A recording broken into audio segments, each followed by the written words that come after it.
strange substance found by a southwest Arkansas man be part of a government test? Well, that's the question at the heart of a phenomenon called chemtrails, now getting widespread attention. Well, they say the government is dumping chemicals on us to control or manipulate the weather. And they say the unusual-looking jet trails in the sky are actually chemical-laden chemtrails. People say the government is up there in airplanes spraying all kinds of chemicals to change or manipulate the weather, leaving what you see there, and they call that a chemtrail. So what I look up there and I think are contrails, you're telling me are chemtrails? Yes, that a contrail would be dissipated by now. And it's interesting, Dale and Christina, this is of interest not just in this country, but European countries and frankly all over the world. A lot of folks interested in it. Well, Dave, you mentioned that climatologists and others who study the atmosphere believe that they'd be able to surely spot any kind of signs of an ominous plot.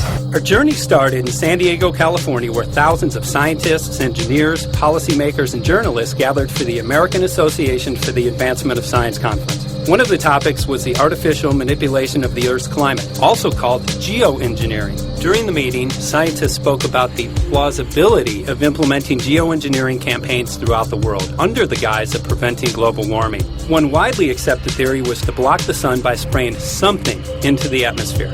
When they were asked about existing aerosol programs, they stated clearly that no such programs have ever been implemented. But strangely, these proposals sounded exactly like what people around the world are claiming is already happening. When I found out that the American Association for the Advancement of Science was going to be held down here and the main body of topics would be on geoengineering, I had to come. I had to be in on this. I had to hear what these top climate change scientists had to say. And that's the other question about chemtrails and whether geoengineering is being deployed right now without our knowledge. I don't have any personal insight into that, other than to say that I've worked in government at pretty high levels in the White House and in at state government. I'm personally skeptical of that, but obviously you never know what you don't know. Chemtrails.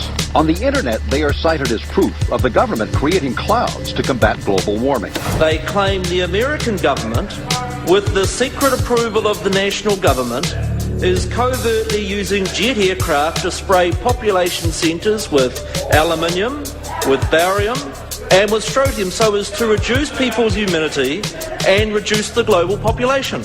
I'm always a little bit suspicious because the government doesn't seem that capable to do something on such a large scale.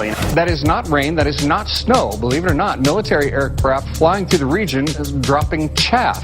Small bits of aluminum, sometimes it's made of plastic or even talicized paper products, but it's used as an anti-radar issue, and obviously they're up there practicing. Now, they won't confirm that, but I was in the Marine Corps for many years, and I'll tell you right now, that's what it is. And what happens here, military jets, some come out of Key West Air Force Base, and they move off into the atmosphere, and they drop mylar strips. Some could be a little wider, some are small glass fibers that are coated in aluminum. And what the Air Force does is they take their military jets and they dump these out of the aircraft, they fall into the atmosphere, and some take as much to a day to fall down.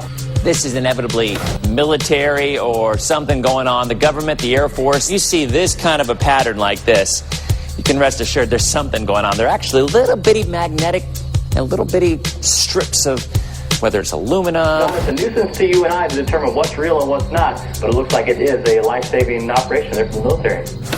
The apparent motive behind this conspiracy theory is one world government.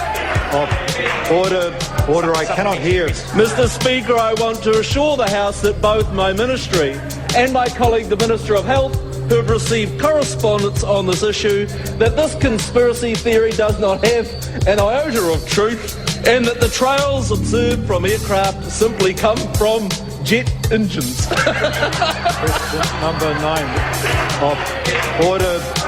And I think what an appalling example it is of the new Foreign Affairs spokesperson for the Labour Party that she's spreading conspiracy theories about the United States government. I think the House has heard sufficient.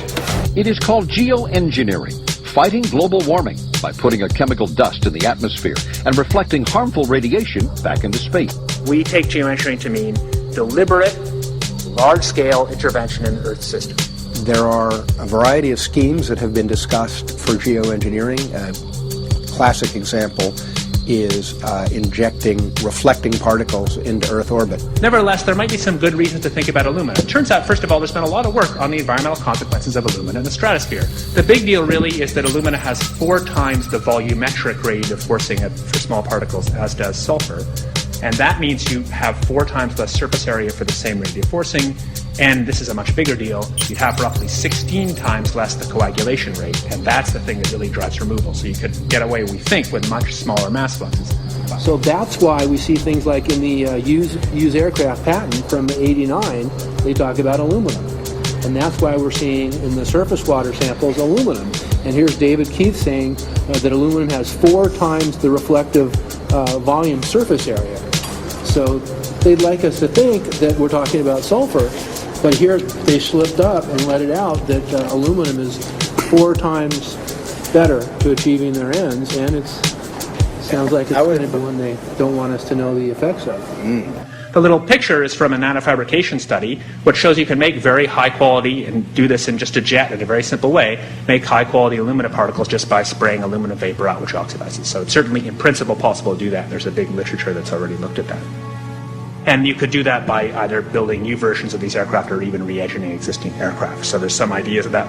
So you go to an engineering firm and you want this done. They don't say this is hard or unusual. They say, okay, yes, we could do it. Aerosol geoengineering looks like it is so cheap that the cost is basically not going to be an issue. That means that implementation decisions will be risk-to-risk decisions. The risk of doing it against the risk of not doing it. And it makes the problem of how we govern it fundamentally harder and different and novel. So I've told you that it's cheap to deliver materials to the stratosphere, and I'm convinced that's true. I don't think that will change. But I think the more we do research, the less easy this will look, the more complicated the environmental effects will look, and that's a good thing, because right now it looks too easy. So I think that if we do more research, we're likely to find out that it's harder and more complicated than we thought, and that the side effects are harder to manage, and that's a healthy outcome that will make it easier to do the management. Of course, the opposite reaction is possible.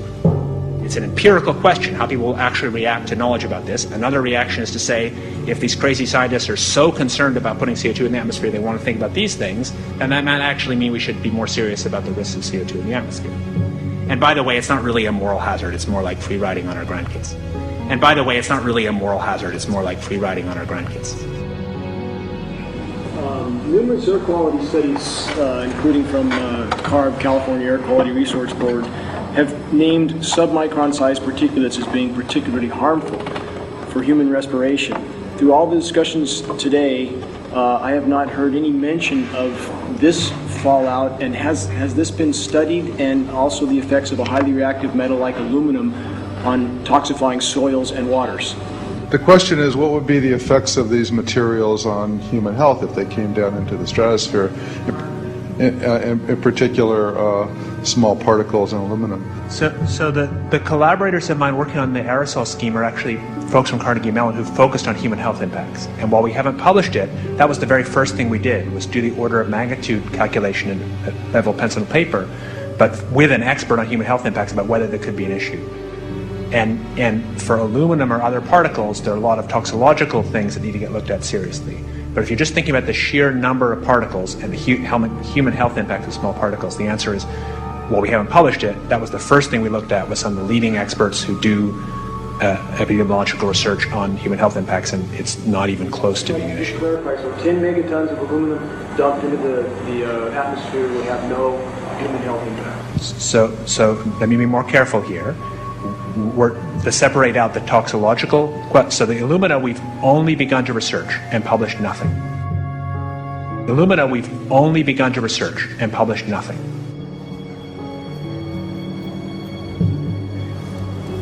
Dane looked at him and he said, so you're telling me that spraying 10 to 20 megatons of aluminum, as you said, would have no human health effects? He took a deep breath and he swallowed and he said, let me be more careful here.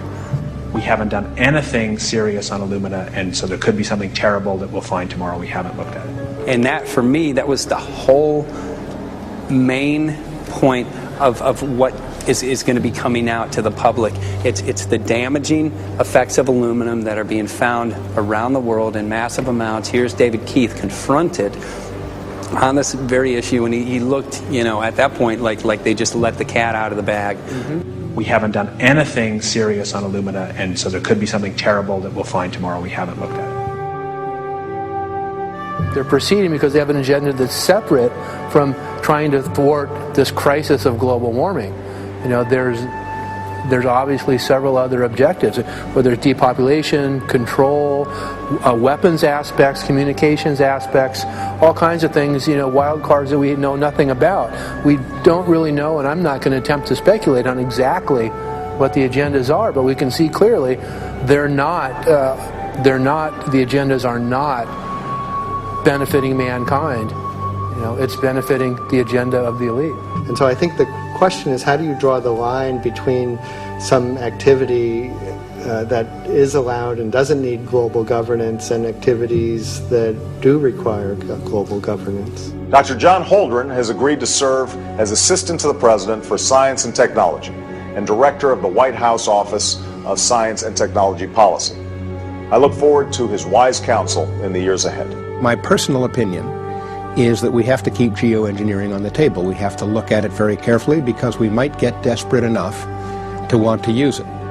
So what would we do if in year 2040 or 2060 there's a severe climate crisis, say widespread famines or Greenland sliding suddenly into the ocean? That the only plausible way in which we could start the Earth cooling this century is to directly intervene in the climate system, say by putting particles in the stratosphere. We do stuff in the stratosphere all the time, of course, and so it's not as though the stratosphere is absolutely pristine. But you don't want to have people going off and doing things that involve large radiative forcings or go on for extended periods, or for that matter provide lots of reactive surfaces that could result in significant ozone destruction. You know, maybe I'm putting a particle into the atmosphere because I'm trying to make money, or maybe I'm putting a particle into the atmosphere because I'm engaging in scientific research and trying to understand cloud physics, or maybe I'm putting this particle into the atmosphere because I'm trying to make it rain locally to seed a cloud and get more snow on our ski slopes. And this obviously raises all kinds of questions.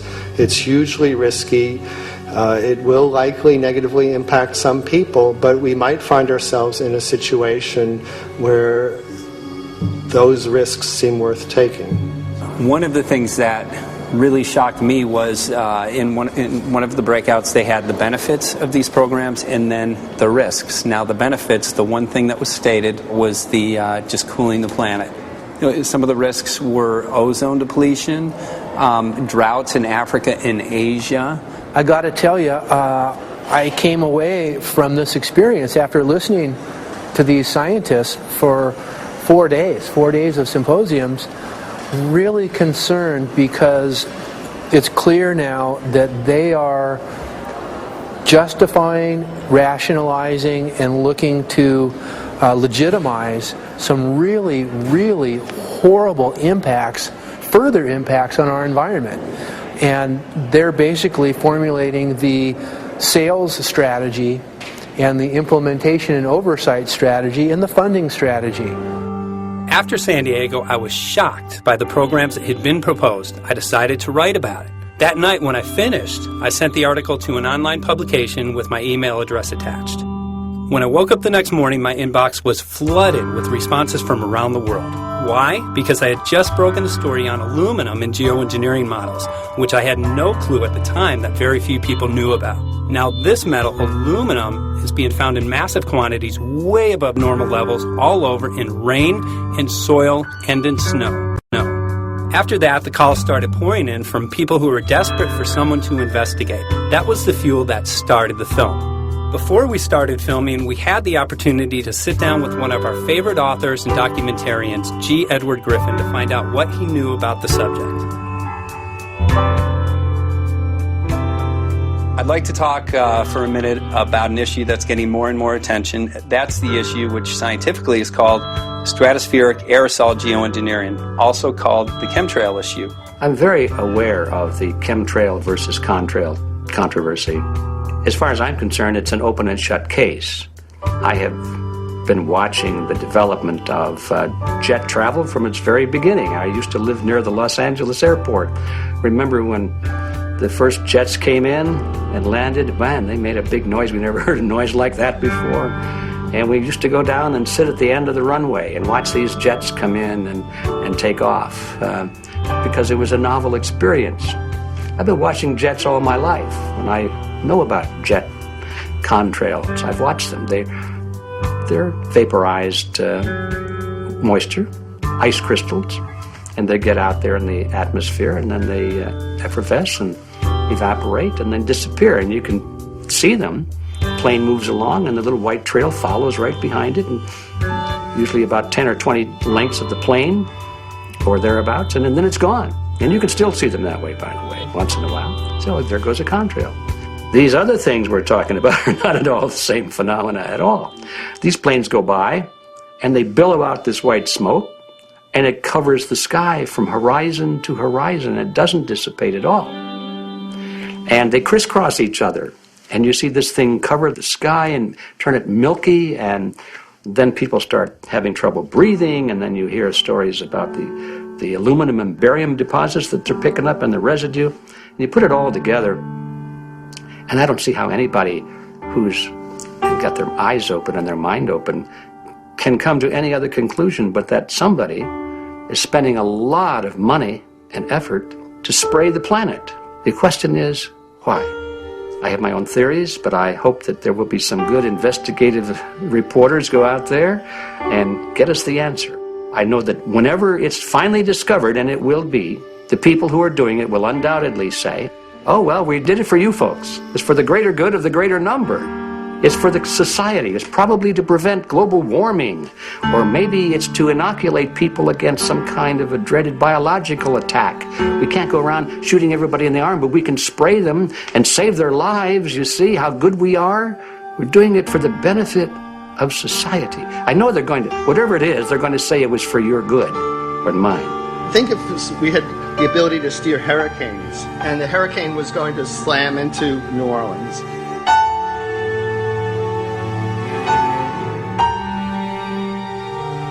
And let's say you could steer it so it would hit Mississippi instead, where for 100, that means I would be willing to more or less kill 18 Mississippians to save 1,800 New Orleanians.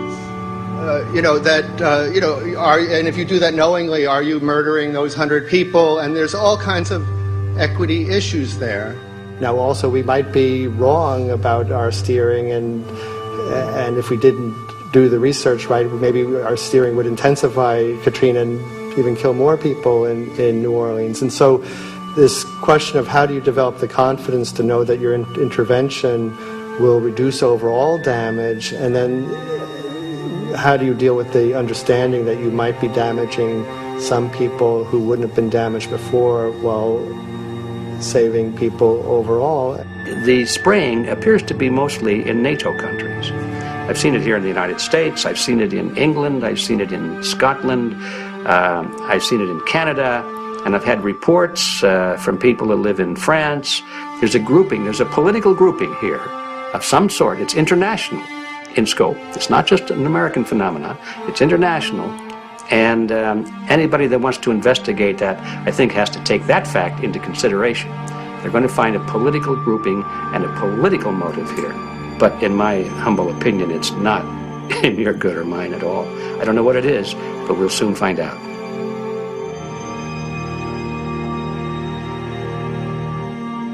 I'm sure that if you follow the old advice, which is follow the money, you'll come to the answer sooner or later. Soon we realized that we all shared the same need to get this information out there, to share with the public, to let people know what is being done. Ed felt so passionately about the issue, he offered to help us. Well, the main thing now, since it looks like the budget is going to be met, is to get it done well. We don't come off the tree knowing any answers at all. Yeah, we're not scientists. We're just asking questions, exactly. And we've got to be very skeptical about the answers. That's it's totally accurate, totally honest. Why can't people see this? They're not hearing it. They don't know that the facts are not being presented. We're very lucky, you know that? Look at this opportunity that's being dumped on us. I know. Opportunity. It's, well, this, It really is. It's, This is going to be a battle, I know that. A challenge and a battle, but I mean, why are we here if it's not for that? We're going to go to a short break with DJ Foxy. Can't go to get hold tomorrow, so it's going to be you for the moment. I'll call him again. So. Sounds good. I saw the sky crisscross with chemtrails, and I can't remember if it was in LA or I was on the road, but I had looked up one day, and I thought, look at that. That's not the flight path, man. That was a grid, a regular grid. Yeah. Over the city, and I couldn't believe my eyes. Milky white clouds. And, you know, it all seems very obvious, and now the evidence of what we have on the ground with the aluminum, the barium, strontium, and with what we see in the patents and what the geoengineers say are going to happen, I mean, for the everyday Joe, this is a slam dunk. This is a very delicate moment for the powers that be, because they're taking a covered-up operation like the tropospheric aerosol program, or Chemtrails, Project Icarus, whatever, it's had many names over the years. And they're making it over into a geoengineering scientific shield to deflect sunlight because global warming's out of hand. So at this very moment, the belly of the beast is right above us with no armor. Whether people believe in chemtrails or not, the geoengineering should be scary enough. And when people learn about geoengineering, chemtrails will then become apparent, because they're the same. So you're talking about global conspiracy here. Geoengineers propose doing this on a global level. Off to Redding, California. Guess this is the second step after the AAAF meeting. We'll see what we find.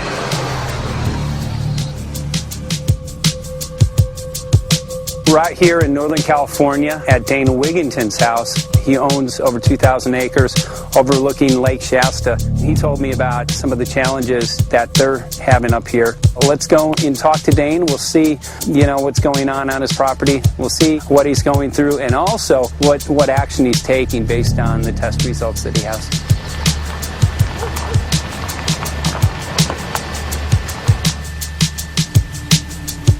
As you know, I have a background in the energy fields.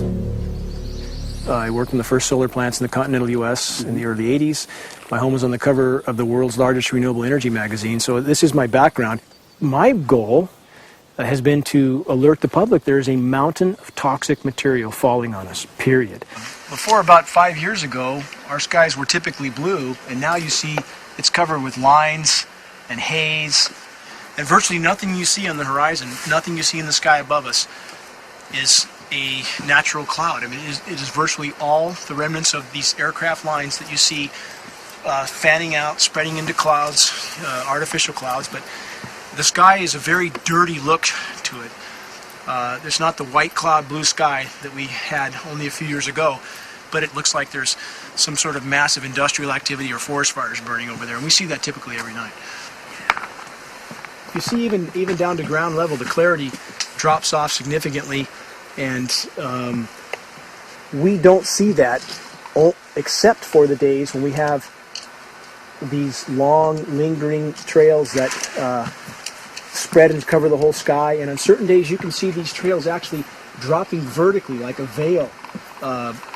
We assume the particulates are descending, and we have the test to prove that we are being inundated with levels of aluminum and particulates that are literally tens of thousands of times what would already be considered high. So we're not talking about exposure to a slight percentage higher of these toxic materials. We're talking about quantities, for example, off the side of Mount Shasta. If you can pan back, that's a landmark in Northern California, considered to be a pristine water source. Aluminum or snow sample off the side of Mount Shasta tested 61,000 parts per billion. This is just ordinary snow water, and people are drinking this stuff when they're hiking on the mountain. And remember, government action is required at 1,000. This is 61 times over the government limit, and our hikers are drinking this poisonous water on Mount Shasta Mountain itself. Barium, 83. Strontium, 383. So this summer, the people climbing are drinking poison. Basically. I certainly wouldn't want to drink 61,000 micrograms per liter of aluminum. And again, we've already seen in 5 years soil pHs in this area that have escalated 10 to 12 times, and we can prove that conclusively. Well, this is not speculation. We can prove conclusively that these metals have been in the rain. We have duplicate samples. Bachelor of Science in Forestry, International School of Forestry at Missoula. Master's in Zoology, specialized in aquatics. And 35 years with the U.S. Forest Service as a wildlife biologist. And before that, several years with the USDA Soil Conservation Service as a soil conservationist. Also have run the botany programs, range and grazing programs.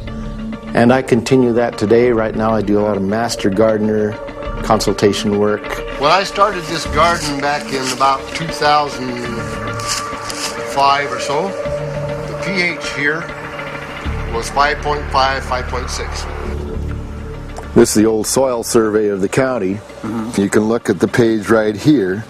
This is my soil right here. It's a Dietz 125, 126 here at my house. And here, the soil reaction pH should be between 4.5 and 6.0. And over there in the pure mud, it's even a little darker. It's 6.8 right there. And what can this do to plant life and ecosystems? Well, you haul one of these things out and you start looking at the little things that are crawling around the soil. A lot of times they aren't there anymore. The little soil arthropods that you can barely see on a microscope, you can actually see movement with this. Little tiny macroscopic, look like little moving pieces of dust. Those start to go away. They're not gone entirely, but they start to go away. This is black oak acorns. You know, this is pieces of cedar wood. You know, come on, folks. This should be very acid, and I'm getting 10 times higher than expected. And there's something really wrong here. But you can see all those reports, lots of them. Have over 20 reports here. Well, at least 20. I'd say it'd be closer to 30. All revealing dangerous amounts of aluminum and barium. You know, the science is there that something funny is happening, and the naysayers say, well, so what? Isn't neutral good? Well, no, neutral's not good. Neutral is not good. If your soil is supposed to be 5.6, it should stay 5.6 if you want the forest to be healthy. And if you want to grow a good garden, you have to keep your pH around 6.0, 6.5. I think that we just need to wake up and just look at what's happening, because we can't just ignore it, because it's going to get worse and worse if we just keep ignoring it and pushing it away like, oh, that's nothing. There was mason jars, and they were brand new, sterilized, and that's what we catch the rain in. And then there was a HEPA filter that we tested the air with. Okay, so you caught rain and then you basically filtered air. What did you find? Aluminum and barium. Here's another test that's revealing 375,000 parts per million aluminum, barium at 3,090, and strontium at 345. Yeah, that's from a lined pond. With EPDM fish-safe pond liner. There is no chemicals, manufacturing materials at all in that pond liner that's available to the aquatic life. It's designed for that purpose. The well that feeds this pond has been tested and retested. ND, no detectable aluminum, 0. The only other place this pond can receive water is rainfall. We are located on a filtered, forested hilltop, miles and miles and miles away from any industry, highway, and so forth. After several heavy spray days, there was a film that we received formed on the surface of the water, and we tested that crust, and it was aluminum and barium. That after a year and a half's accumulation had 375,000 parts per billion of aluminum in it. It's literally toxic. We can say conclusively that what we see in the sky matches expressly what's outlined in numerous patents, and the materials on the ground match those patents. This material was not there 5 years ago. It is a recent phenomenon in the quantities it's in. It has escalated in some cases 50,000% in 5 years in the case of aluminum. From our original baseline reading of 7 parts per billion, which was already high, it has escalated up to 50,000% in 5 years. And we've seen profound changes in that time. Dr. Leonard Time, PhD in chemistry, I cross-checked with him, and he says the oxides of aluminum, barium, and strontium will drive your pH into the close to from an acid soil like this up into the neutral. There's no question about it. And that's exactly what you see happening. Wow. I have a doctorate in inorganic chemistry from Oregon State University, in which I was working with different metals and oxidation states, and then did a postdoctorate work at Brandeis, where I was working stabilizing off oxidation states of different metals. The goal is to sort of figure out how everything fits in the dynamic equilibrium of life. I was working with Francis up in Mount Shasta, and he showed me some rainwater analyses that had to do with levels of aluminum, strontium, and barium in the atmosphere. So I feel the major toxin in these chemtrails is the aluminum. And from the levels we were looking in at Mount Shasta, this is totally, totally unacceptable. When you get to metals and biological systems, you're no longer talking about the bulk aluminum that people think about when they're drinking from soda pop cans and that.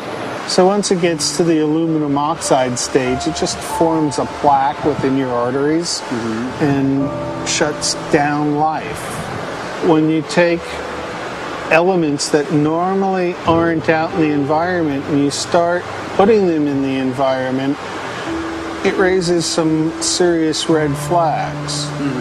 Aluminum is a very specific, nasty and biological systems. It takes that site and it never lets go, and it shuts down the site, and that's it. And so as you accumulate aluminum over time, it causes major neurological damage because it ends up as aluminum oxide that's essentially stuck in place and can't be flushed out by normal systems. At the core of everyone's condition, there's always some level of toxins. And aluminum is known to have cancer-causing effects. The half-life is decades. I think that we should be working on taking more of these toxins out of our environment instead of adding more toxins in. It's very concerning that if we add more toxins to our environment, that will be increasing the rates and risks of cancers. Even one patient is not worth it.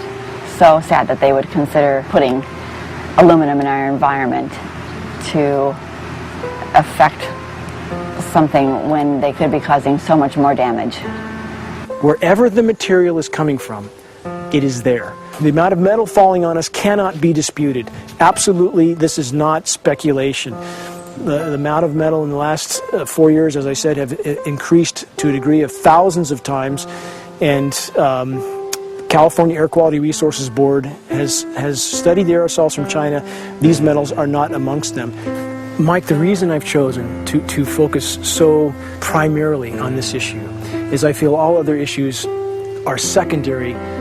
What could be a greater priority than not being able to walk out your door and take in a breath of air without sucking up heavy metals? If our land base is being poisoned, if our waters are being toxified, what will we have left to work with? Whatever we choose to focus our time and energy on, whatever our political beliefs, that this is a common ground for all of us. We must have air that we can breathe that's not full of toxic chemicals and metals. We must have water that's not completely laden with whatever is being emitted from these aircraft.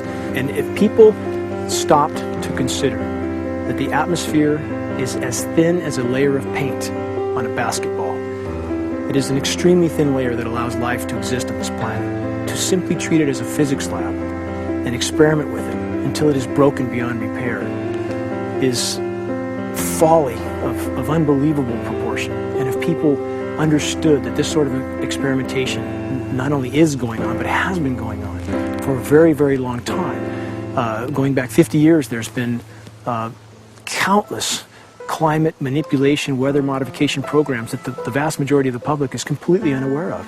And if they think that this is not true, that certainly that somehow they would have known if it was occurring, I would ask them to look at things like Agent Orange and the things that governments do because they can, because there's no one to stop them, because they have these huge military machines that want to control everything. And in fact, the government's own document, perhaps you may have seen, it's available to any online, is called Owning the Weather, an express goal of our government, and not just our government. He told the Associated Press that the American government has created weather tampering techniques so that the New World Order will be able to starve millions of Americans and to control the rest. There is weather control techniques. Number one, the entire patents on the equipment. Number two, Senator Claiborne Pell's complete statement and story of his own that not only does it exist, but that we even utilize it as far back as the Vietnam War. Well, Murph, we're going to do what we can. Let's see what we can do. You got the scientists behind you. The scientists are with you, so at least this scientist is with you. I may not have $1 million budget, but I've got enough to show that something's dreadfully wrong. You got it.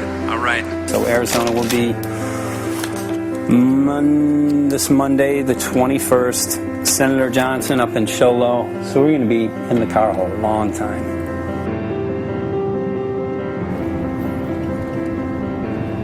Well, it is such a pleasure. This is such a place back here, I'm telling you, Michael. But you know what? We love it. It's so private and it's so quiet and peaceful. And please come in. My name is Karen Johnson. I served in the Arizona State Legislature for 12 years. I was in the House for 8 of those years and in the Senate for 4 of those years. When you see a plane fly overhead, there's a trail that leaves the end of that plane, and it goes from one horizon all the way to the other as the plane flies across, and it begins to filter out and cover more and more of the sky in kind of ripples. It widens out and fills the whole sky. I mean, how could anybody think that that was the case? And then to live and to be underneath that and know that whatever is in that is falling down upon you and upon your animals and upon the earth. And I mean, it's frightening to me. And if people don't start really waking up and facing the fact that we've got people that are doing terrible things to us, and we had better wake up and fight back now. I mean, I'm the mom of 11 kids. I've got 35 grandkids. I mean, I've got a stake in this. I care about what is going to be left for my children. I care about it, and I'm extremely worried about what is going to be left to them.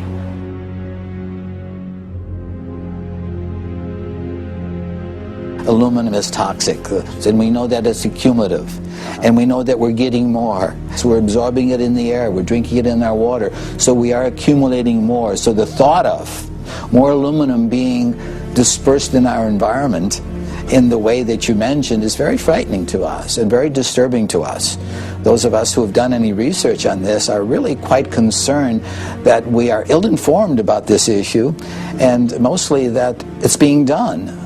Aluminum is toxic. We know that it is. We can debate as to the amount of toxicity that is going to be disturbing the body, but as far as really accepting the fact that it's accumulative, it's synergistic, then we have to conclude that it's not a good idea to put it in our atmosphere, especially when we know we're getting increased amounts, and especially since we know that the scientific communities around the world are pointing a finger at the heavy metal toxicities, at the toxicities that we're absorbing in the day-to-day food that we eat and the air that we breathe.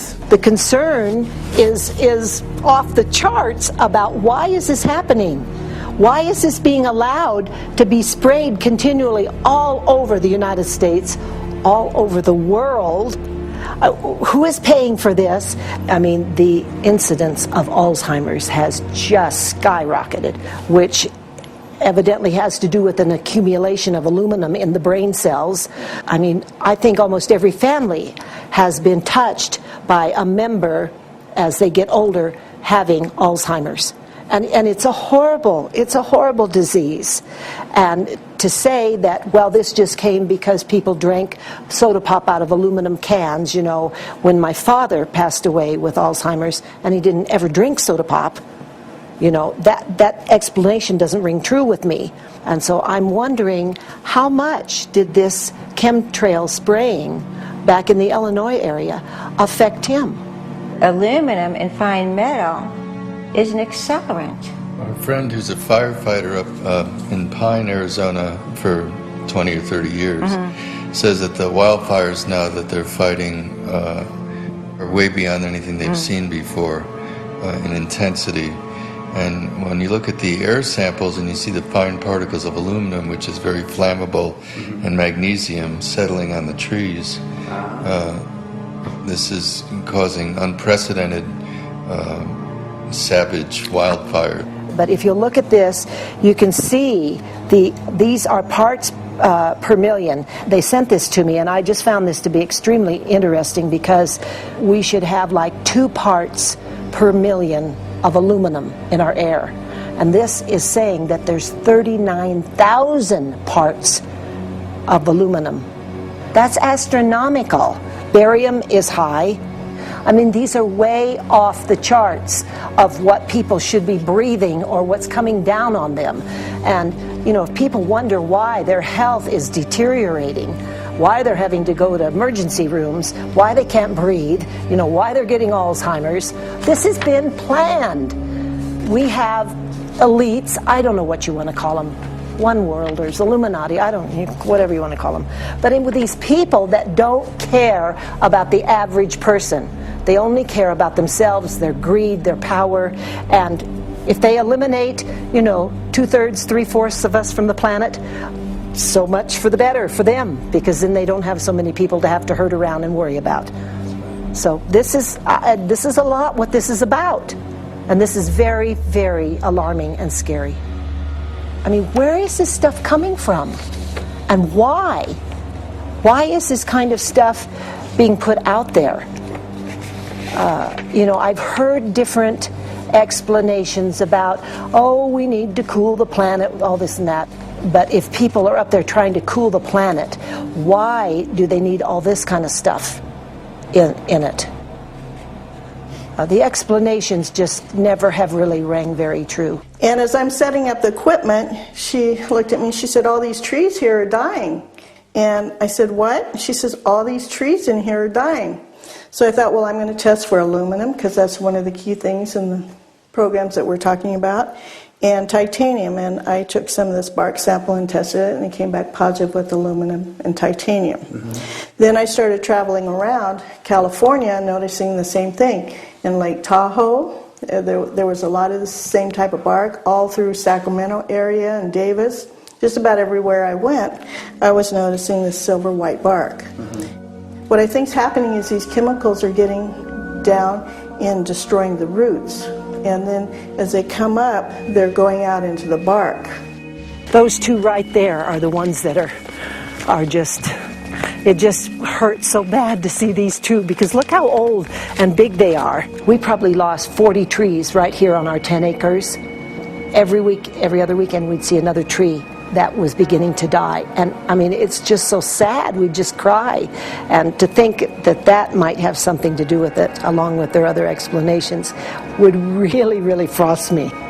Every time you lose a tree, you know, it's not good, it's just sad. And there's another one over here in this little group of trees here. Don't you feel better when you stand up and fight than if you crawl down in a little hole and go to sleep? You know, I mean, my gosh, people, your families are out there, children are out there, your grandchildren. I mean, you've got to do something to help.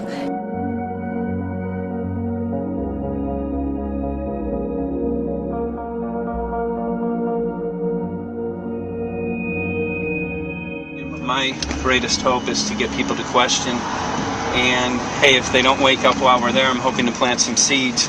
We're going to the most beautiful place on the planet, Hawaii, to see what's going on, collect some data.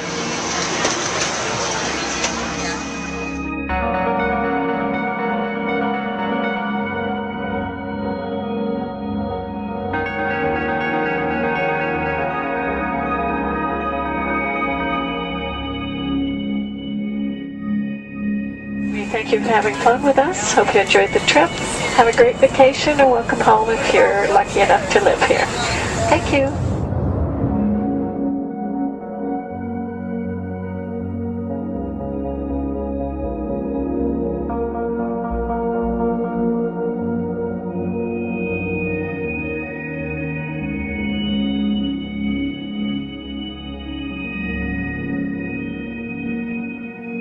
The whole valley's off the grid, so it's either solar, wind, or generators.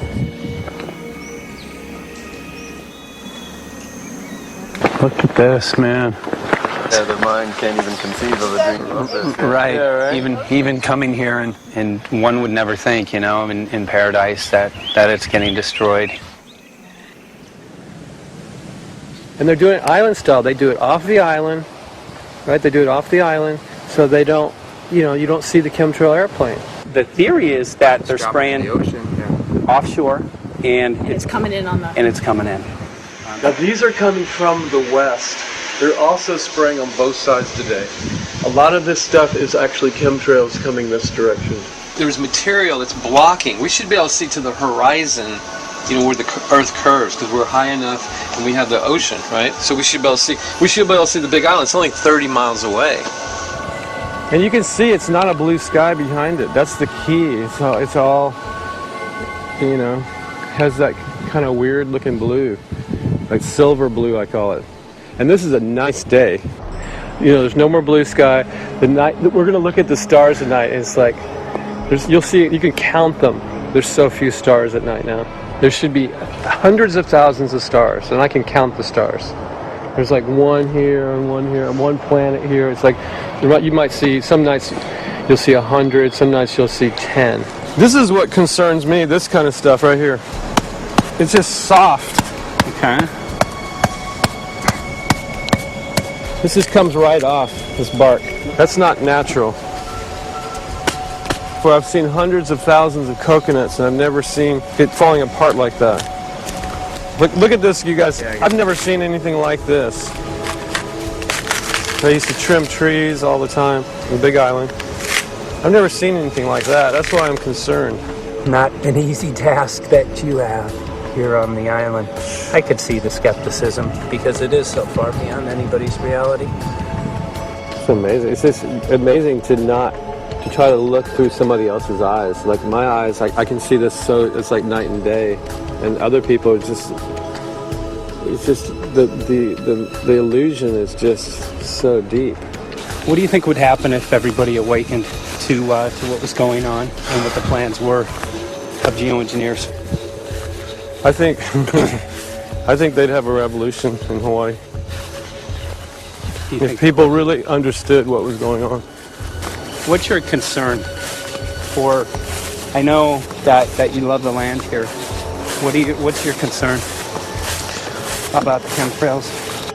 Well, that we won't be able to live here and grow our own food, and that our health is going to be compromised. You think it already has been?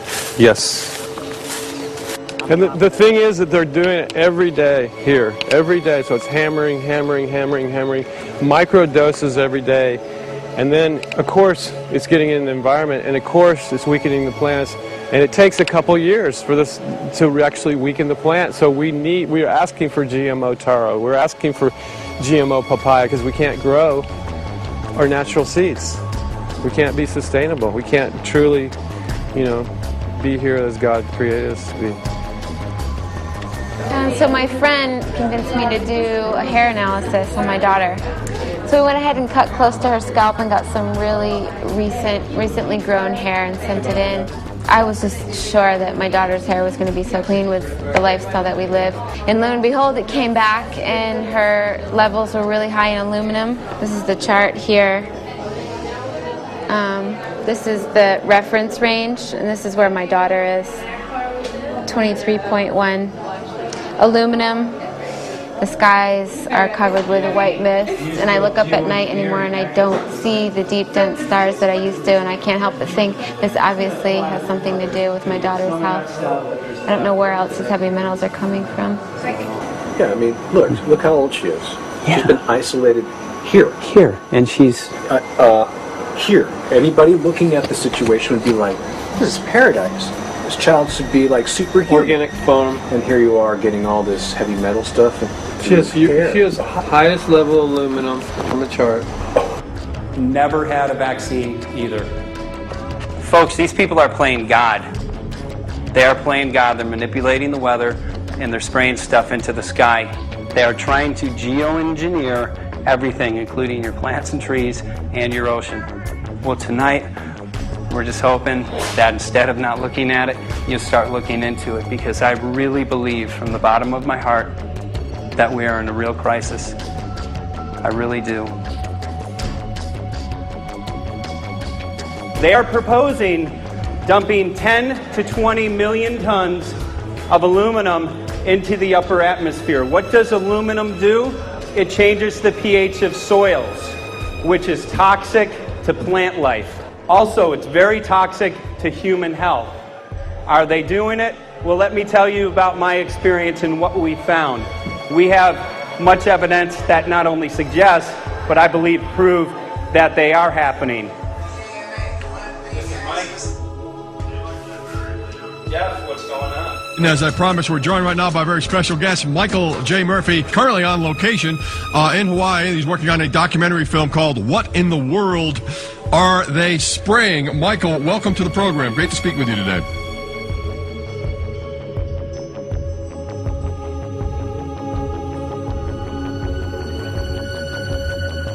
I had a friend who recently, he's always looking at things from a different perspective. He's a bit of a conspiracy theorist, you know. And he says that whenever the president comes to LA, there's no spraying that week.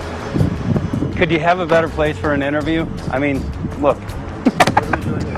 Well, this is being done over our farms and over our things. So basically, they want to eliminate our ability to eat organic food, have clean water. So in some ways, it sounds to me like, and you know, again, it's just a projection, but it sounds to me like this is control.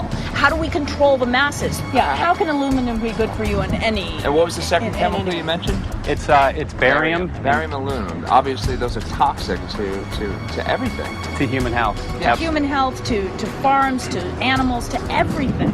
61,000 parts per billion.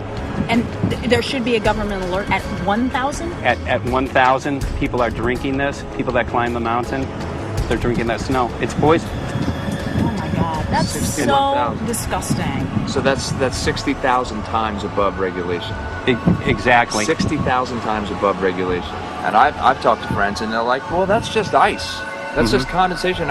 And I'm like, you can talk to a second grader. Ice doesn't float in the sky and spread out that way, you know? You're not an expert, but you're a concerned citizen who said, wait a second. Who's actually doing the research. Yeah, you're doing the research, and that's what we need to do as Americans and say, you know what, I want to know what's going on. I want to know what the FDA is doing to my food. I want to know what the government's doing with my air, my water, and the soil. And, you know, it's just great what you're doing. And I just, my kudos to you for bringing light to this subject. Put all of the theories aside, just what geoengineers are proposing and what's being found is scary enough. So we can just address that. And I encourage more people to just step up and ask questions and do what he's doing. So thank you, Michael, very, very much. Aerosol spraying aluminum affects everywhere, and we have a beautiful tropical climate which I believe might be in jeopardy. So we wanted to not only come and bring the message of what people were finding around the world, but encourage people to test for the aluminum, strontium, barium. Essentially, I think it was an effective trip. I saw a lot of people here in Hawaii, in Maui, awake and not only curious, but willing to look into this deeper, and that's my only hope. This is one of the boldest moves, I think, from Ed Griffin yet.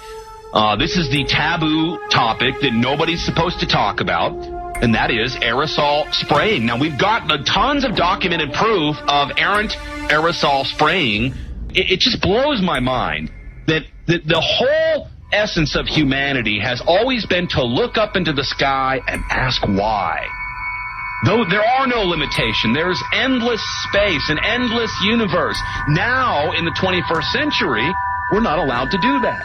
Anyone who looks up and sees the giant grids and the X's in the sky that weren't part of our existence until just a decade or two ago is somehow called a kook. And the people that are the best and biggest proponents for the revolution and for liberty, they don't want you to talk about it because you could discredit them. It seems to be an industry that's being built up to milk the taxpayers by undergoing some kind of a giant global spraying program to make all kinds of money on the project, and they don't seem to care really what effect it has. They're not trying to experiment to see if humans can survive it or anything like that. They just want to get this stuff up. And then we discover, as we're going further down the line, that there are companies generating genetically modified organisms, or seeds, modified seed crops they're being engineered to resist the aluminum in the soil. And a lot of crops won't grow in that, and so now, after they've messed up the soil, all the farmers were going to have to go back and buy seeds that have been genetically engineered to resist the aluminum that have been put into the soil. And all of a sudden, mankind is completely dependent upon these companies like Monsanto and other giant agricultural firms. You can't even grow natural seeds anymore. And we're looking at that. It's a shocking thing. I hope we don't find that that's true, but all the arrows right now are pointing in that direction. We get into cost-benefit analysis here because there's also HARP could be involved in this. Geo-engineering, as you guys mentioned, which is documented heavily in Dennis Kucinich's bill, that is the Space Preservation Act, which, by the way, I don't think got through Congress. And then Kay Bailout, as we call her here, Kay Bailey Hutchinson, also put together some legislation in order to qualify geoengineering, which again is supposed to save us all from global warming. But it is cost-benefit analysis because they can benefit on so many different levels. Ed, that's how they do everything, isn't it? That's right. And you know, there's an old adage: if you just follow the dollar, follow the buck, you get to the source of the problem. And it looks to me like there's a tremendously profitable industry being built up right now around this concept of geoengineering or weather modification or reducing global warming and all of these other things that can be sold fairly easily to an unsuspecting public. They all say, oh, well, that's good. We don't want global warming, you know. And so they put up with this, and they don't question, they don't criticize. But behind the scenes, you see a whole industry being built up, which is, as I say, tremendously profitable, and the money for all of that is coming from the taxpayers. And it's a scam, is basically what it is. We're just focusing on the one area that is real easy to prove. There's no speculation in the area that we're going into. They definitely are doing this geoengineering. They definitely are talking about it. They're working on formulas for it. They're putting together strategies for it. They've got funding for it. Everything is in place. We don't even have to go into those other areas to make the case.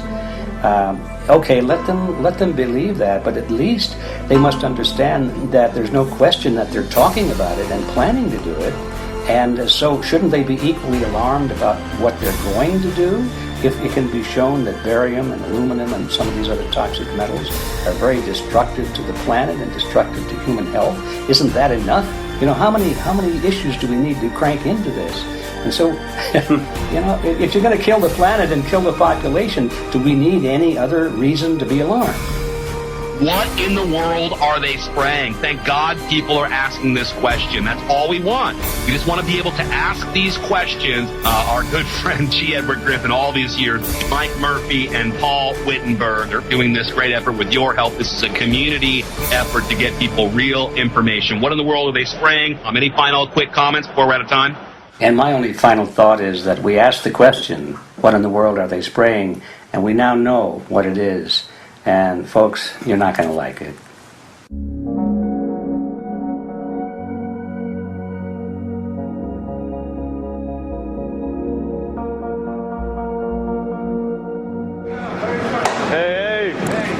I'm Peter Vreken. I'm from Belgium. I'm 54 years old. I can't believe it myself. I'm a very happy and grateful person. We are doing the job the police, the Justice Department, or the Environmental Department should have been doing. And it's really essential that it's going to be a grassroots revolution. I think so. Because we are not fighting against, but for. Yes, we're fighting for. I was in the council for about 25 years and also a period as the mayor. So from that moment on, 10 years ago, everything started to change. I started to get a picture of what is really going on. And it became crystal clear to me that we, humankind, have been manipulated and dominated and exploited for centuries. So, and this Chemtrail phenomenon made me angry because I was so helpless. You can decide what food you're going to eat, what you're going to smoke, what water you're going to drink, what kind of life you're going to lead, but not with this phenomenon. Then you are just a victim. It's only a game. And there have to be good guys, and there have to be bad guys. And luckily, we are in the position to be able to play the role of the good guy who has the chance and the opportunity to overcome. The 3 days that we shared with them, my heart just dropped because it was such a beautiful way to live and such a peaceful way to live. I left thinking, what's this going to be like in 10 years? Is everything going to be killed off on the property? And if it is, how are they going to get their food source? Are they going to have to take a class, and get certified by company XYZ? And what are the requirements for that? And that really is the end of freedom. I'm concerned about that. I definitely, I really am. Yeah. I learned to say everything is now as it has to be now. And everything is going to be okay. It's going to be all right. It's going to be okay. Yes.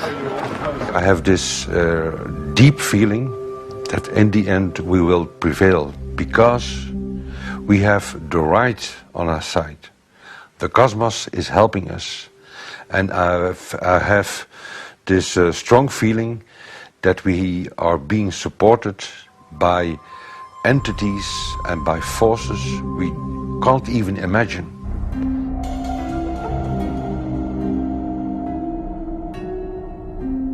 Here for the first time we have this scientific proof that we are being spread.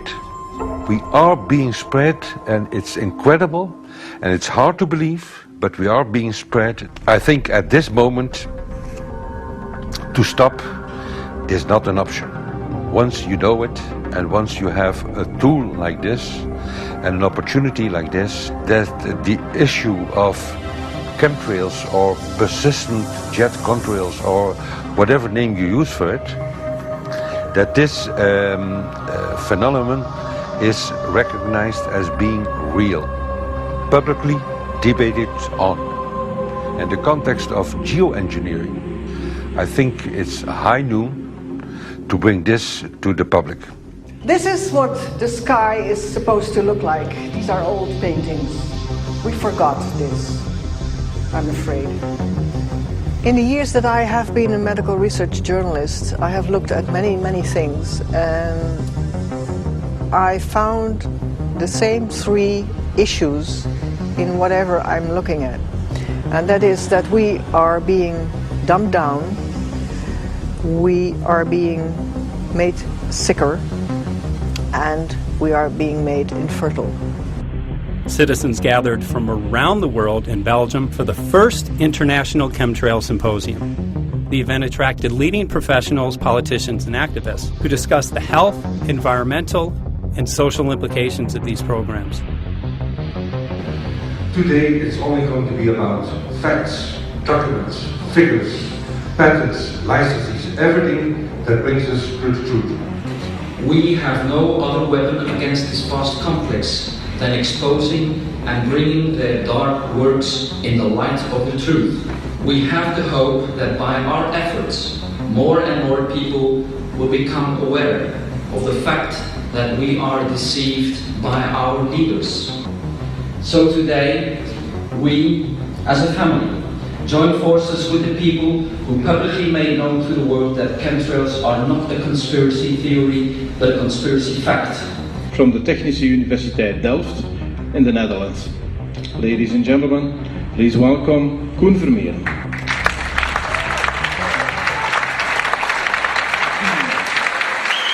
Well, I'm Koen Vermeeren. I'm a university professor of Delft University of Technology. Usually people are with their heads to the ground in their own two-dimensional space and they don't look up. But if you do, you see more and more spaces like this. And it worried me too. I have no explanations to our students about these phenomena. And then I studied it myself and I found out that I couldn't give them the answers they wanted, because I think that the phenomenon is not natural. It's not natural what is happening, and the explanations that are given to us are not enough for me. If you look at them from a scientific point of view, the first thing a scientist does is trying to explain something. Because I'm smart and my students are not as smart yet, so I have to give them answers to questions. But if you ask most scientists honestly, they cannot answer all your questions. If people are using climate control over our heads, I want to know about it. I want to know the consequences, I want to know the health impact, I want to know everything. I need, as a teacher in my university, to give answers to my students. And they have good questions. And I don't have the answers, and I want to know. Excellent. And we should discuss this. Ladies and gentlemen, for here you in the auditorium and for all over the world, Michael Murphy.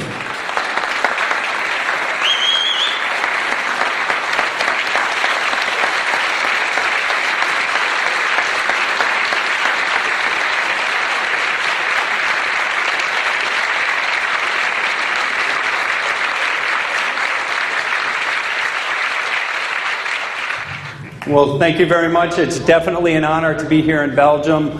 The people who are in power control everything. They control the markets, they control us. Now they're even controlling the weather.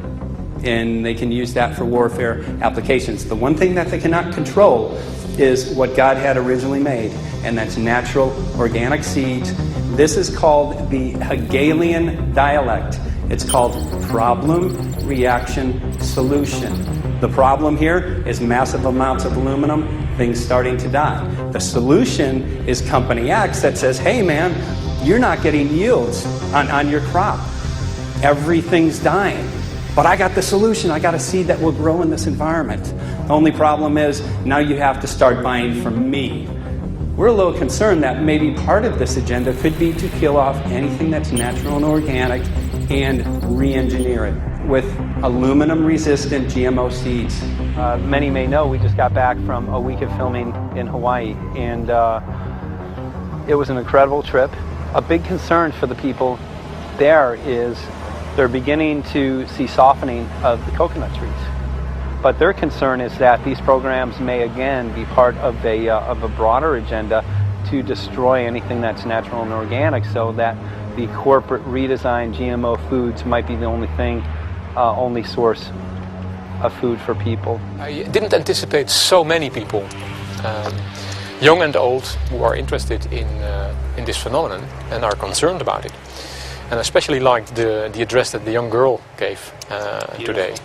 Only 17 and already making an address to the audience. That is, well, incredible. My name is Sofia Xenidis. I am 17 years old. It is quite scary to know that the air we breathe is not what it's supposed to be. That the food we eat and the water we drink contain traces of those substances which are sprayed out over all of us as though we were being poisoned like insects. The feeling that this is causing me are feelings of deep anger and rage. I don't want to be poisoned. I don't want to be infected with cancer. And I'm just so angry that this global poisoning can be going on such a massive scale, and not enough is being done to stop this crime. A clear answer to one question. Are we being sprayed? Have we been sprayed? And is it their intention to spray again and again? What are we going to do about it? How are we going to deal with it? How are we going to stop it? I know the answer.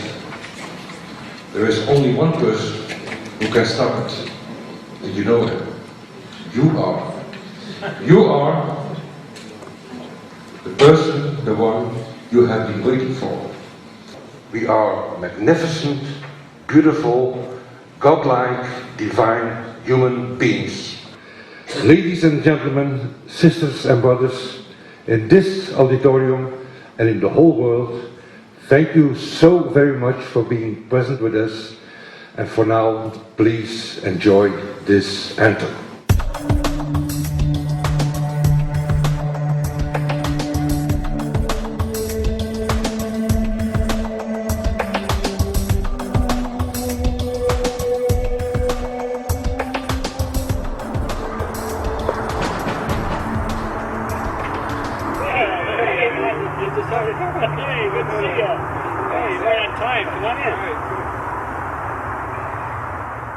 So, anyway, I'm glad that the weather's been good for you fellas so far.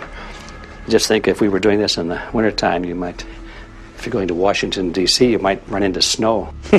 Thank God we're not. That's right. You know, it's interesting because of the different weather modification programs. There's something like, I think, right around 32 in the continental U.S. alone going on. So the theory is that geoengineering is in part weather modification. You know, Mike, that's a very good point. There are so many subsets connected with this issue of geoengineering. People are writing to us all the time with information about the connection to global warming, the connection to weather modification. Some people think there's a connection with Morgellons disease. Others think it's kind of a means of transmitting electromagnetic impulses from the HARP antenna system up in Alaska and Siberia. Boy, it gets your head spinning. And each area, I think, is worthy of investigation, but we have so little time.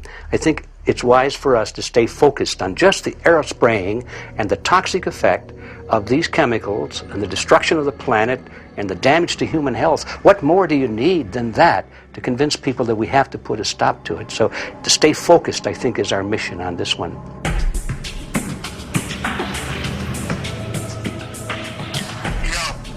Jeremy, we had an idea. We know that you know the political system real well. Our idea was this. We have a ton of data and information that we've collected throughout our travels, and you know, we really think a good way to end the film would be addressing this to elected officials, some of the senators. So we were wondering this, if you might be able to come and kind of help us out and perhaps show us the way in how to get this done politically. But it sounds like a really good idea, and I'm also going to get to, in terms of researching who it is that we should really focus on talking to about this. At the very least, if we could make it impossible for them to claim that they don't know at this point, we can strip away their plausible deniability that they haven't heard of the data that points to geo-engineering stratospheric aerosol operation already going on. At the very least, it should be very interesting to go to District of Criminality and put some people on alert. Yeah, you have a lot of enemies in Washington. That's where all the power comes together and the money, you know. So there are people there, I'm sure, that just don't want us to do this job. But I'm glad you're going, and you'll find out.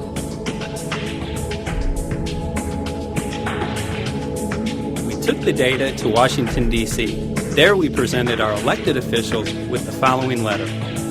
According to the 5th article of the Bill of Rights amending the Constitution for the United States of America, no person shall be deprived of life, liberty, or property without due process of law. But the daily spraying is depriving all persons living within the United States of life, health, liberty, and integrity of our common and private property without due process of law. As a representative of the people of the United States of America, we insist that you do everything in your power to protect us and immediately put a stop to geoengineering spraying at once. There exists no justification, legal or otherwise, to poison the planet and its inhabitants. Now suppose that space aliens arrived on, maybe they're going to land at the UN headquarters down the road here, or maybe they'll pick a smarter spot.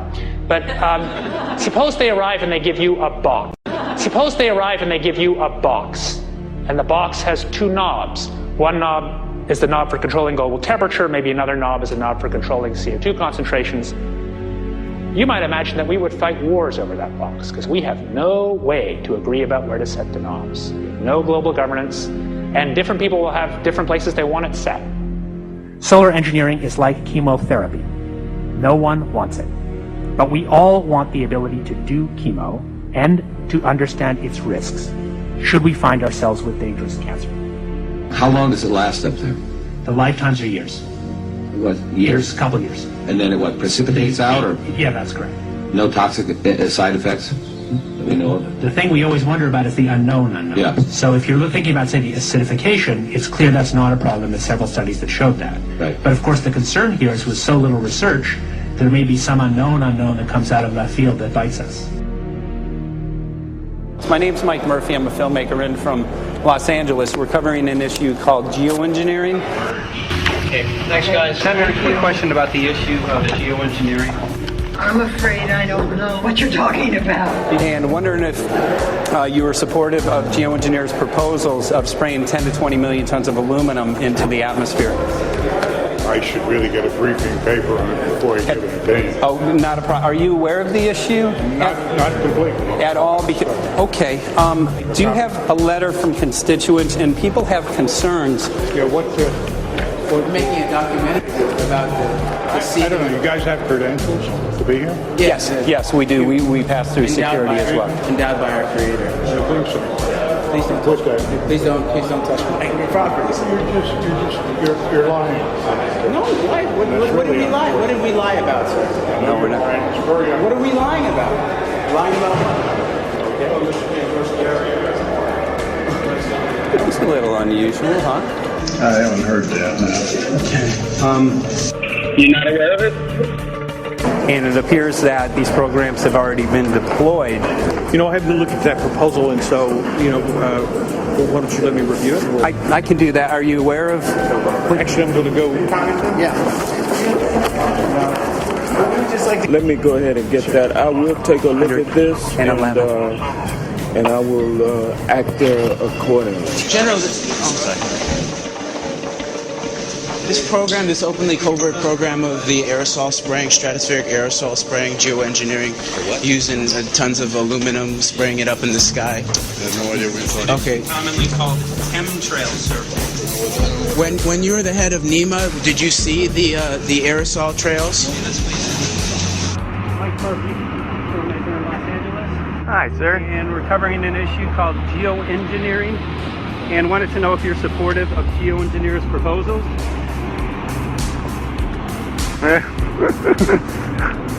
Congressman?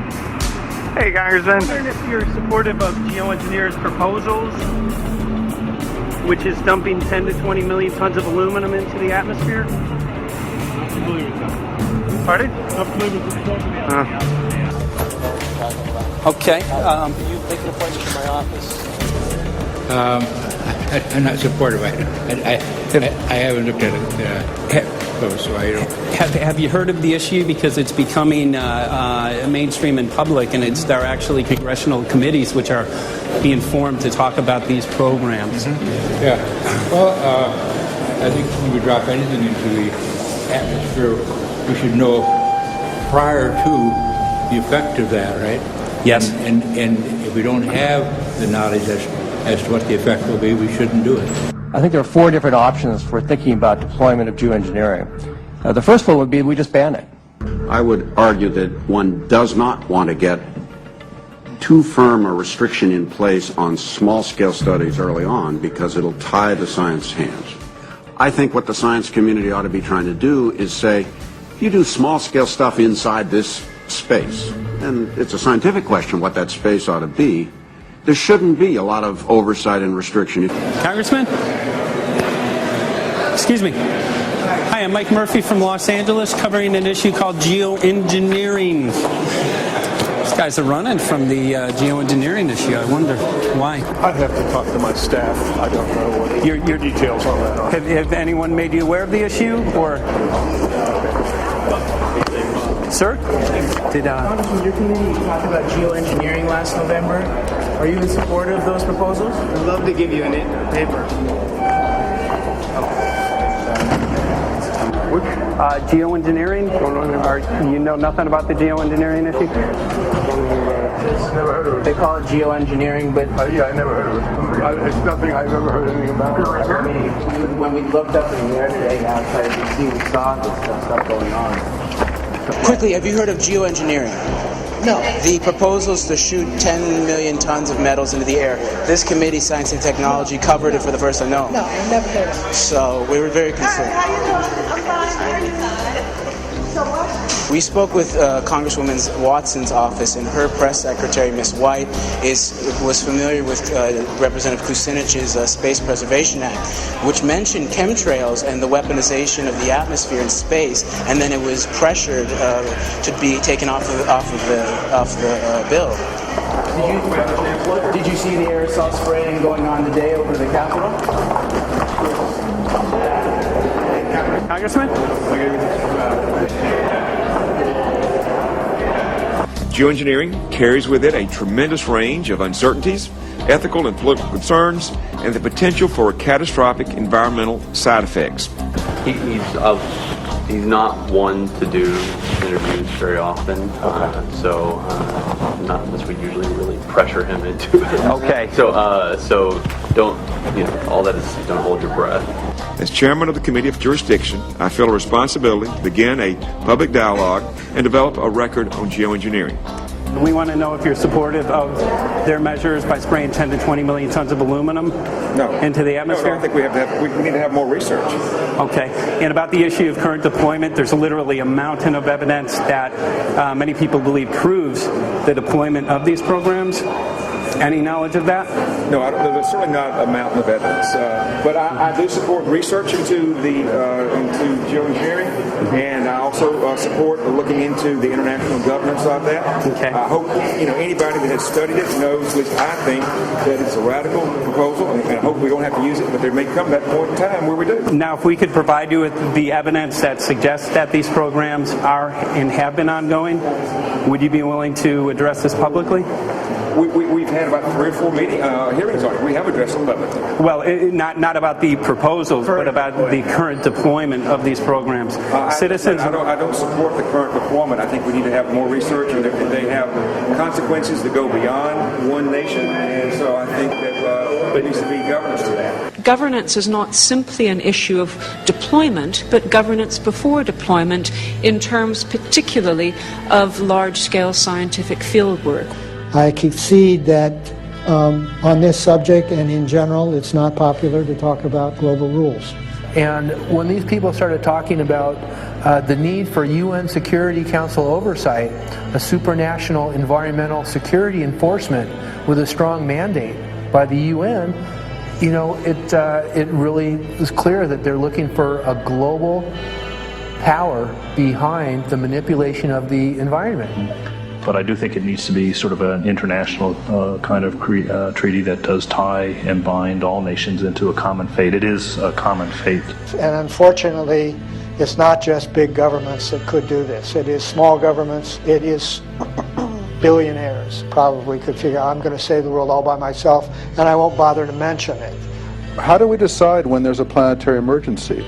Whose hand is on the thermostat? How do we decide when to start it? There's no way to do that right now. And what if we do start doing it, and then by some problem with the technology or with the will, we can no longer do it? In a year or two, the aerosols will come out of the atmosphere and temperatures will shoot up at a rate much faster than it's going up now. And it's that rate of change that's hard for us to adapt to. So once we start it, we'll be sort of locked into doing it for a long, long time. And so with basically no end in sight. Boeing would pursue this to make a profit, right? I mean, financial motivation to do this. Let's see. So let me not speak for Boeing. Is that allowed? Okay. Yeah, well, it is what it is. No, but someday, if the U.S. is going to decide to do this stuff, they're going to look to a company who can do it, and you want to be positioned. Boeing would rather get it than Lockheed Martin. So certainly we have an industrial base that helps the country take on technologies and large-scale challenges like national defense. And we do that both for a profit motive as well as, I think, as a national service. So I think it would be truly disastrous if You know, we discovered a few years from now that there was a black program that some government had stood up to sort of learn on the quiet how to do this. It's pretty clear you can cool the planet, but you will not and cannot bring it back to exactly the same climate state you started with. So you may or may not, and I expect we'll have a lot of back and forth about how useful it is to ameliorate the risks of climate change. I think there's a good evidence it probably is useful, but we don't know. But it certainly can't get you back to exactly the climate you started with. I think everybody agrees with that. Do you think you'll see deployment in our lifetime? Let me say I hope not. Al? I would agree. I hope not. I hope not. Okay. I see this as something like an evacuation plan. That you build big dikes. Maybe that's the emissions reduction to try to keep the flood from wiping you out. But that if that flood should come, that you'd like a plan for what to do in the event of that catastrophe. So I see these options more as a catastrophic response option and not as a way to reduce risk of everyday climate change. You would advocate mitigating consumption of beef as a means of accomplishing your objective? Yes. How would you suggest going about that? You can't. I mean, it's your job to decide what to tax and what not to tax. Obviously, if you wanted people to behave differently, you give them incentives and disincentives for behavior. But I'm sure that's the answer you wanted to hear, Mr. Smith. If only my time had not expired. Thank you, Mr. Chairman. Because there's literally aluminum and barium contamination found around the world, believed to be from these programs. Like, look, today over the Capitol, looks like they're deploying some type of aerosol. Did you see it? No, I didn't, but good to see you. In a James Bond scenario, some rogue rich guy puts some airplanes in the air and seeds the clouds. What is to prevent that? Okay, are you aware of the issue? You do it through the... Are you in support of those proposals? What if you're taking... I don't know anything about it. You're not. I have to get more information. I've got a chair here. Okay, we'll give you a letter on that. Yeah, this is a letter from constituents. Okay, great. Excellent. And many people believe that these programs have already been deployed because mass contamination has been found. Geo-engineering programs, stratospheric. Got it. Yeah. Spraying from airplanes. Okay. So what is happening, people from around the world are finding contamination. Let me take care of this and I'll talk to you when I come back. I'll be back. He's here. Thank you very much. We see that even though we might make the average temperature of the planet about right, the rainfall patterns change some from today. And some places become warmer and some places become cooler. So there are going to be winners and losers in this geoengineering activity if we were to do it. But nevertheless, as David has said, there are reasons why we might consider doing it. Many people are deeply concerned about it because of the toxicity of aluminum, and it has been addressed to Congress in various committees. Would you take a look at a letter from some of your constituents addressing the concerns? Excuse me if I go. Okay. Can I give you a letter from constituents? Are you aware of their proposals of dumping? Gotcha. Thanks. Well, I'm not familiar with it, so I don't know what they're doing. Okay. Well, geoengineers are proposing just that, dumping aluminum and barium into the atmosphere. Why would they do that? Aluminum's a precious metal we can use. Well, the stated goal is to actually cool the planet. However, there's a... Sounds strange. Right.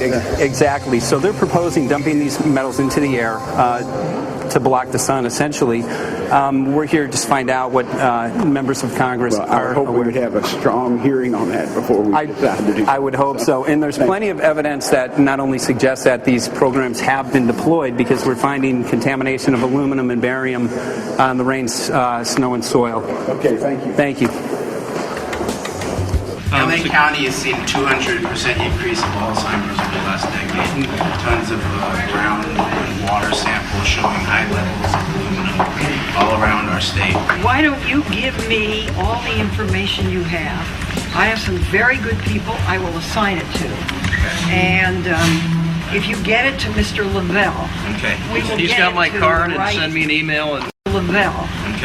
He's got my card and send me an email and Sounds great. We'll be in touch. We are investigating this, and there's literally a mountain of evidence that suggests that these Okay, programs move that mountain over to us. You Let got us it. take a look at it. And look up, Thank keep looking you. up into the sky, and you'll see some of it. Oh, okay. You will. You can All see right. the aerosols being sprayed out of airplanes quite a bit.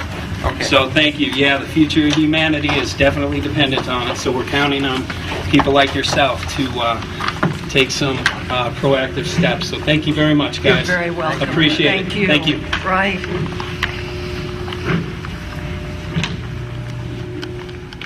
A lot of Congress was running down the hallways to avoid answering any questions, looking for doors in the hallways. So apparently the war is against all of us, and we're all in a hostage crisis. People who took an oath to uphold and defend the Constitution are not only know this is happening, are participating in this. And all of us have a duty to stand up and speak out about it. Why is the water being contaminated? Why is the soil being contaminated? Why are aluminum-related diseases going up? And it's affecting all of us, and thus we all have the duty to stand up and speak out and get educated and stop this. For our own sake, for our children's sake, it is a crucial moment in history right now. The human beings, we need to decide whether to live on our knees while being sprayed and poisoned every day, while being under a continual threat, or whether we are going to stand up and live as free human beings and seek truth, justice, peace, and freedom for all of God's children. So as you can see, we're ending our film here in Washington, D.C. We've made many public officials aware of this. Most of them either denied any knowledge of this, or they simply were unwilling to address the situation with us. So as you can see right behind the White House, we do have aerosols behind us. The spraying has continued. What is the solution? Is the solution here in Washington, D.C.? Clearly, this is one of the solutions, but the solution is not only here, the solution is within you. This issue affects all of us so deeply. So you need to look inside. Please get active, get involved, start spreading the word with growing awareness. About 90% of the population, we believe, is unaware of this issue, which means 90% of the people who normally might do something if they knew are not doing anything because they are unaware. So please look into your heart, use whatever skill you have to get the word out. The future of humanity is dependent upon it.